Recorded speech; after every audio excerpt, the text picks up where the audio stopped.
ये बात हम हमेशा से सुनते आए हैं। अक्सर लोग गंगा के पानी की खूबियां बताते मिल जाते हैं। ये पानी कभी खराब नहीं होता। इसमें कीड़े नहीं पड़ते। इसमें से बदबू नहीं आती। गंगा की धारा पर हमने तमाम जुल्म किए। इसमें नाले बहाए, लाशें फेंकी, कचरा डाला, मगर गंगा के पानी की तासीर जस की तस रही। आखिर क्या है इसका राज? असल में गंगा के पानी के कभी न खराब होने की वजह है वायरस। जी हां, इसमें कुछ ऐसे वायरस पाए जाते हैं जो इसमें सड़न पैदा नहीं होने देते। बात करीब 125 साल पुरानी है। 1890 के दशक में मशहूर ब्रिटिश वैज्ञानिक अर्नेस्ट हेनकिन गंगा के पानी पर रिसर्च कर रहे थे। उस वक्त हैजा फैला हुआ था।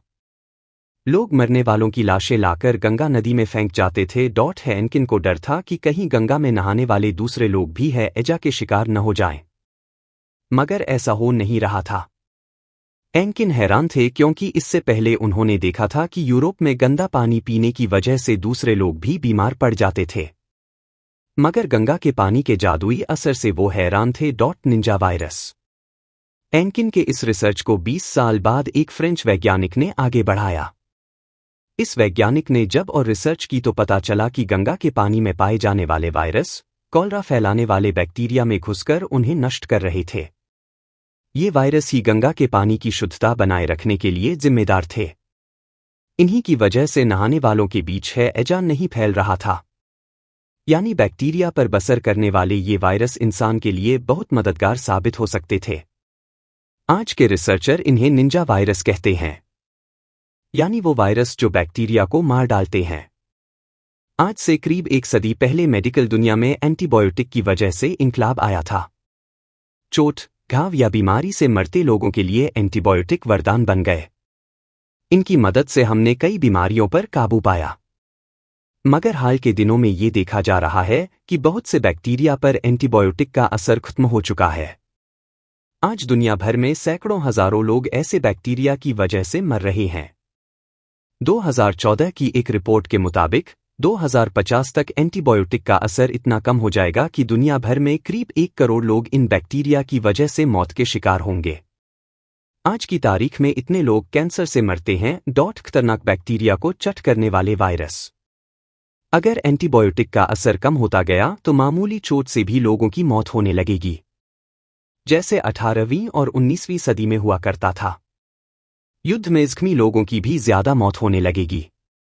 इस हालत से बचने में हमारे काम वो वायरस आ सकते हैं जो गंगा में पाए जाते हैं। ऐसे वायरस कुदरत में बड़ी तादाद में मिलते हैं। आज पूरी धरती पर जितने इंसान हैं उतने वायरस तो 1 ग्राम मिट्टी में पाए जाते हैं।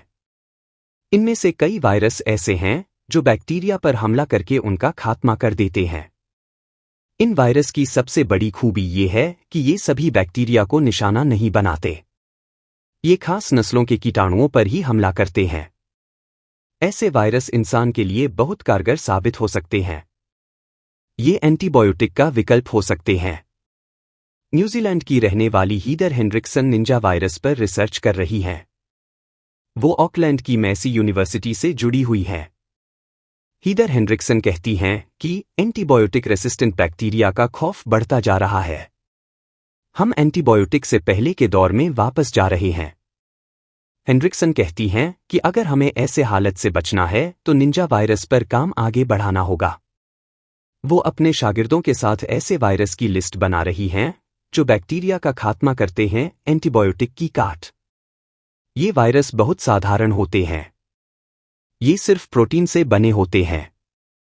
जब ये बैक्टीरिया पर हमला करते हैं तो उसका डीएनए चट कर जाते हैं और अपनी तादाद बढ़ाने लगते हैं। आखिर में बैक्टीरिया में विस्फोट से उसका खात्मा हो जाता है। ऐसे वायरस सिर्फ बैक्टीरिया की खास नस्ल को निशाना बनाते हैं। वहीं एंटीबायोटिक मानो एटम बम। जिन पर निशाना लगाया जाता है वो बैक्टीरिया तो इन एंटीबायोटिक से मारे ही जाते हैं।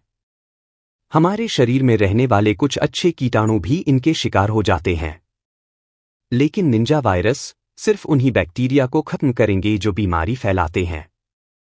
यूं तो पश्चिमी देशों में इस पर होने वाली रिसर्च नहीं है, पर पूर्वी यूरोपीय देश लंबे अरसे से ऐसे वायरस की मदद से बीमारियों का इलाज कर रहे हैं। मगर उनकी रिसर्च अंग्रेजी में न छपने की वजह से बाकी दुनिया को उनके बारे में पता नहीं था। हीदर हेनरिक्सन बताती हैं कि जॉर्जिया, रूस और पोलैंड में वैज्ञानिकों ने ऐसे वायरस पर काफ़ी रिसर्च की है जो बैक्टीरिया का खात्मा करते हैं।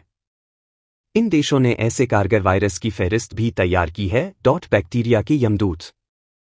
अब हीदर हेनरिक्सन भी अपनी लैब में ऐसे वायरस की लिस्ट तैयार कर रही हैं जो एंटीबायोटिक की जगह ले सकते हैं, जो बीमारियों के कीटाणुओं को मारने में मदद कर सकते हैं।